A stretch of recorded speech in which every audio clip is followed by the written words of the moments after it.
डहरकीअ में एंग्रो फर्टिलाइजर पारां ज़िले इंतजामिया सां गॾिजी शहर में सैनिटाइज़र गेट लगाया विया। एंग्रो इंतजामिया, ज़िले इंतजामिया तोड़े पब्लिक हेल्थ इंतजामिया सां गॾिजी सब्जी मंडी ऐं तालका अस्पताल में 2 गेट लॻाया, जंहिंमां गुज़रंदड़ गाॾियूं, माण्हू, मोटरसाइकिलूं तोड़े मरीज़ सैनिटाइज़र स्प्रे ज़रिए सैनिटाइज़ थी वेंदा। मुख़्तियारकार डहरकी अशरफ पिताफ़ी मीडिया सां ॻाल्हाईंदे चयो त एंग्रो इंतजामिया ऐं डीसी घोटकी सां गॾिजी कोरोना ख़िलाफ़ वेढ़ विढ़ी रहिया आहिनि। हुन चयो त शहर में सैनिटाइज़र गेट, हैंड वॉश जा ड्रम ऐं राशन विराइण जो कमु शुरू कयो आहे। जीअं त अॼु तालका हॉस्पिटल में सैनिटाइज़र वॉक थ्रू गेट लॻायो वियो आहे, जंहिंमां सभु मरीज़ अचण वञण वारा उन मां मुस्तफ़िद थींदा।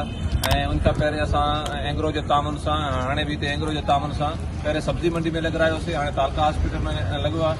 ऐं इनशाला हिकु ॿियूं आहिनि ॾेरकी तालके में जिते पब्लिक जी रश हूंदी आहे, इनशाला उते ॿियो बि हिकिड़ो गेट असां ॿियो बि हड़ाईंदासीं इनशाला।